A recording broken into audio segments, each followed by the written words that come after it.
Hey guys, welcome back to my YouTube channel. My name is Shubham, आप देख रहे हो tech B Shubham. SBI mutual fund ने अपना एक नया एनएफओ लॉन्च किया है जिसका नाम है एसबीआई क्वांट फंड। तो आज की इस वीडियो में इस एनएफओ के बारे में कंप्लीट डिटेल बताने वाले हैं। उसके बाद बताएंगे कि इस एनएफओ में आपको पैसे इन्वेस्टमेंट करना चाहिए या नहीं करना चाहिए, अगर आप करते हो तो कितना रिटर्न आपको एक्सपेक्ट करना चाहिए, कितने टाइम के लिए करना चाहिए, सारी जानकारी हम आपको देने वाले हैं। तो वीडियो को लास्ट तक जरूर देखना। तो चलिए सबसे पहले इस एनएफओ का ओवरव्यू देखते हैं। फंड का नाम है एसबीआई क्वांट फंड। ये जो फंड है एक ओपन एंडेड फंड है, इंडेक्स कैटेगरी का फंड है। इस फंड का एनएफओ ओपन हो रहा है 4 दिसंबर 2024 को और क्लोज होगा 18 दिसंबर 2024 को।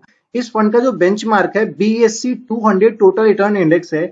इस फंड में अगर आप पैसे इन्वेस्टमेंट करना चाहते हो एनएफओ के दौरान तो मिनिमम आप 5000 रुपीज से आप इन्वेस्टमेंट स्टार्ट कर सकते हो।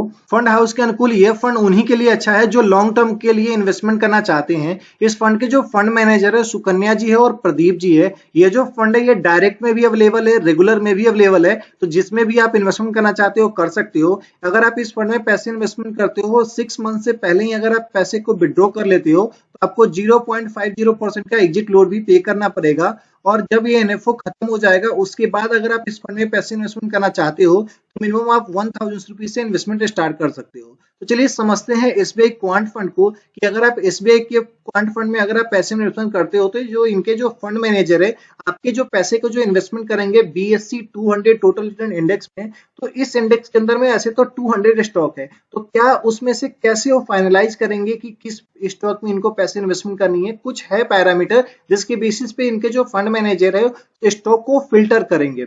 तो ये सारी चीजें चलिए समझते हैं। उससे पहले बता दूं कि अगर आप चैनल पे नए हो तो प्लीज चैनल को सब्सक्राइब करके बगल के बेल आइकन को जरूर दबा लेना, क्योंकि इस चैनल पे हम आपके लिए पर्सनल फाइनेंस, बैंकिंग और म्यूचुअल फंड से related video back to back लेकर आते हैं। पहला फैक्टर तो ये देखेंगे कि ये जो 200 स्टॉक है इनमें से कितने ऐसे स्टॉक है जिसमें सबसे ज्यादा मोमेंटम होता है, यानी कि सबसे ज्यादा 52 वीक हाई पे जाता है, सबसे ज्यादा 52 वीक लो पे जाता है। तो ऐसे कुछ स्टॉक को पिक कर लेंगे। उनके बाद इन सभी स्टॉक को देखेंगे कि कौन कौन से ऐसे कंपनी है जो प्रॉफिटेबल है। ऐसा ना हो कि लॉस मेकिंग कंपनी जो, तो प्रॉफिटेबल कंपनी को क्या करेंगे उसमें से फिल्टर करेंगे। उसके बाद देखेंगे कि वैल्यू, कि इसका वैल्यूएशन कितना है, ये जो स्टॉक है वो डिविडेंड देता है या नहीं देता है। तो ये 3 पैरामीटर देखने के बाद इसमें क्वालिटी देखेंगे, इनके आरओई को देखेंगे, अर्निंग्स को देखेंगे, फ्यूचर के ग्रोथ को देखेंगे। एंड इनके जो फंड मैनेजर है कुछ अपना भी दिमाग लगाएंगे, कुछ अपनी भी स्ट्रेटेजी लगाएंगे जो कि ये मार्केट में डिस्क्लोज नहीं करते, क्योंकि पैसे तो उनको इसी चीज के मिलते हैं।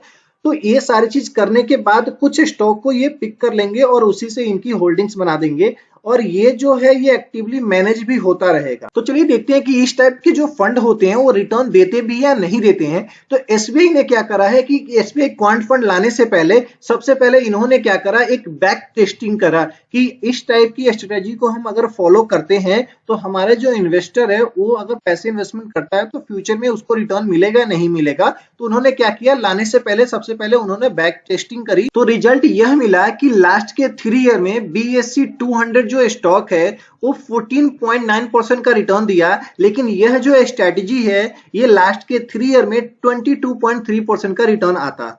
सेम उसी तरीके के लास्ट के 5 ईयर में जो बीएससी 200 जो स्टॉक है वो 19% तक का रिटर्न दिया और ये सेम स्ट्रेटजी अगर फॉलो किया जाता तो 22.2% का रिटर्न देता।